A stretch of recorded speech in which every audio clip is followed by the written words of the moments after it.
This video is brought to you by NordVPN. This is a first impressions overview of the AirPods Max that I have been using over the last few weeks, and I'll start with an upfront conclusion, and you can see the timestamps should you decide to jump around the video. In the end, I'll tell you my concerns about this product, what I don't like about it, and I'll share with you how I use them every day. So these headphones are no doubt a very controversial pair, mainly because of the price, but as the internet proved, that wasn't an issue for most people since this product was sold out as soon as it came out. Of course, I cannot recommend this product for everyone, not only because of the price tag, but because I believe it requires special care, which I'll explain in a second. I don't regret purchasing the AirPods Max per se because first off, they produce fantastic sound, but most of all, they fit the Apple ecosystem perfectly and respectively my lifestyle and workflow. And those people like me who are deep into Apple are the same people that I would recommend it for. Seamless connection between all my devices, sound quality to spoil you, jaw-dropping noise cancellation, and for the first time for me, an ergonomic not wanna squish my head fit. Of course, not everything is perfect, especially for people with endless foreheads like me, but more on that in a second.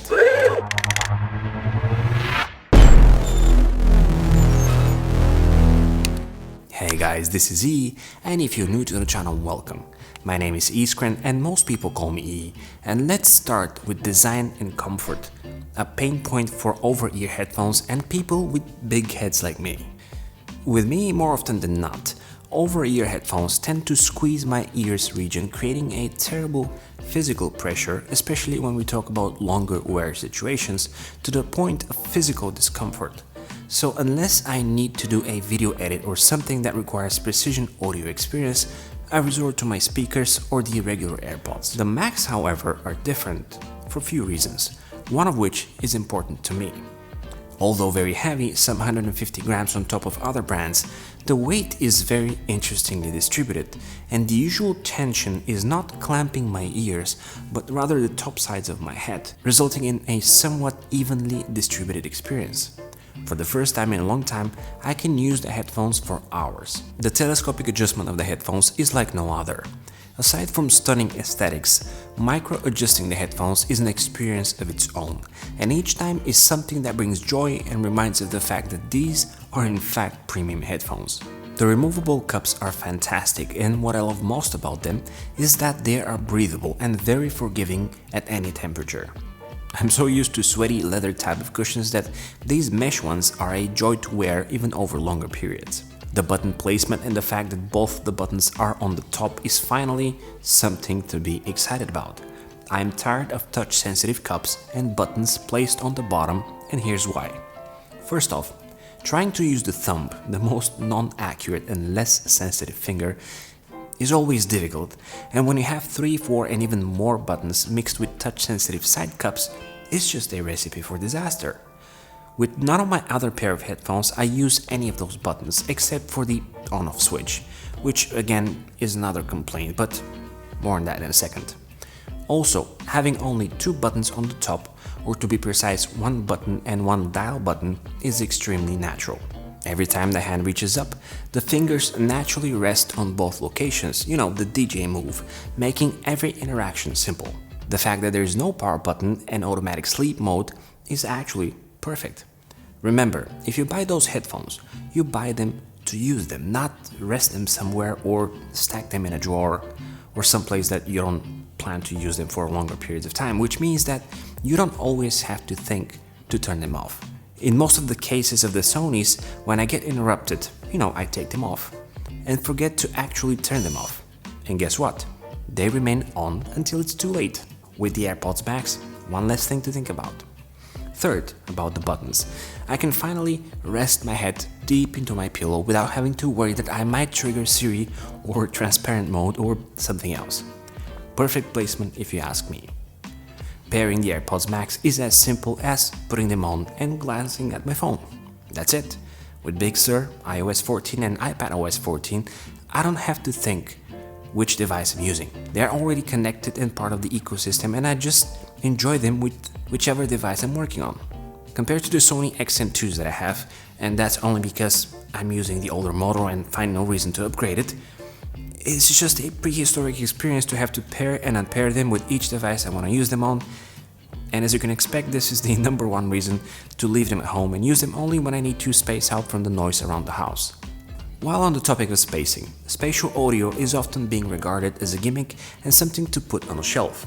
But to me, this is a next level content experience, and although I have briefly tested it with the AirPods Pro just as it came out, the experience with the AirPods Max is just on another level.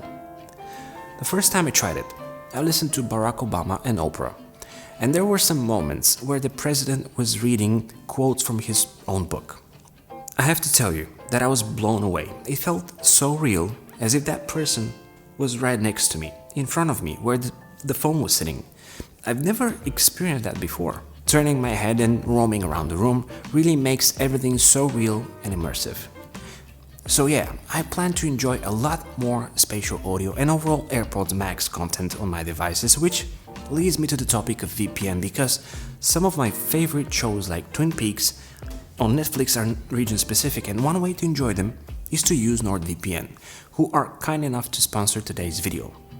Now, NordVPN unlocks Netflix and your favorite entertainment websites, which means you can enjoy whichever streaming service your heart desires at the convenience of your home. I'll give you another example. Mandalorian and Disney Plus are not available in my country, or at least they weren't until I installed NordVPN, which literally takes less than 2 minutes to set up on all my devices. NordVPN works on Windows, Mac OS, Linux, iOS, iPad OS, and of course, Android. Also, there's a lightweight Chrome extension available. So in those difficult times when many of us are stuck at home, expand your horizon and go to nordvpn.com/ThisIsE or use the special code ThisIsE to get a 2-year plan plus 1 additional month with a huge discount, and then deep dive into your favorite online content. Thank you NordVPN for supporting the channel. So here's what I don't like about the AirPods Max, and most of all what concerns me over time. As a start, although the embroidered left and right symbols into the ear cups are fantastically made and a minimal choice for many people, in certain situations when working in darker environments, for example, it is difficult to figure out which is the left cup and which is the right. The fact that the ear cups are identical besides the buttons and the digital crown, it is difficult to make sure how to put them on correctly. It is something to get used to, but eventually not something that can be easily resolved with a quick glance before I put them on. Also, the mesh band is fantastic to touch and play with. It is very soft, for the most part breathable, and no doubt premium looking. See, all the reviewers that I saw at first are from people who have one thing that I don't: hair. It is a bit difficult for people with no hair like me, because when one is bald, sweat and tiny scalp lint tends to stick in the fine mesh, making things a bit, well, not so pleasant to know that they are there, if you know what I mean. Brushing them off or using some condensed air is definitely a fix, but it's nowhere as easy as wiping a regular headphones band with a cloth every once in a while. Color is very important for those headphones if you ask me, and this is my other concern. I haven't seen the other colors live, but I know exactly what to expect, and that is some unpleasant results over longer periods. The top band and cushion materials not being leather is fantastic for ergonomics, but not for keeping them clean. Depending on one's hygiene, you can expect slow but guaranteed discoloring and dirt accumulation, which for the cups is not that big of a deal because they are replaceable. But for the top band, it is there to stay and stain and potentially tear. So perhaps getting the dark color or use them with a hat if you're bald or you don't wash your hair that often might be a good precaution. I have a suspicion that we can expect some third-party protective accessories, but we'll see. The banging of the cups is another annoyance to me. Every time I take them out of the beautiful case, I can hear them banging, hitting each other, which leads me to believe that over time, those sides of the cups will scuff and start to chip. And I mentioned the case. Case. What can I say? I'll say nothing for 2 reasons. First off, I don't intend to carry around the AirPods Max. They are here to stay on my setup and be used around the studio. Second, eventually I'm planning on getting some third-party cases and accessories, so be sure to subscribe to the channel for when I release my accessory recommendations. Okay, so how I use the AirPods Max. Now, I don't travel with headphones that much these days. I used to do that in the past, but now, for the most part, and the most I would carry are the regular AirPods because they take little to no space. With that being said, the AirPods Max are to be an integral part of the studio to use them for video editing, entertainment, and most of all, focusing. That brings me to the fact that I need to purchase a 3.5mm to lightning cable, which I'll talk more in a later video. So I don't really need to worry about a case or have to think that much to protect the headphones at this stage, because for the most part, those babies will be on the hanger. I am planning to do a blindfold headphones test, where few people will have the opportunity to rate some of the most popular headphones, including the AirPods Max and the all popular Sonys, which will be a great experience based on which we can talk about the topic of audio quality. If you don't want to miss that video, be sure to subscribe and click on the bell icon so you're notified when that video comes out. As always, it's been an absolute pleasure. This is Z, over and out.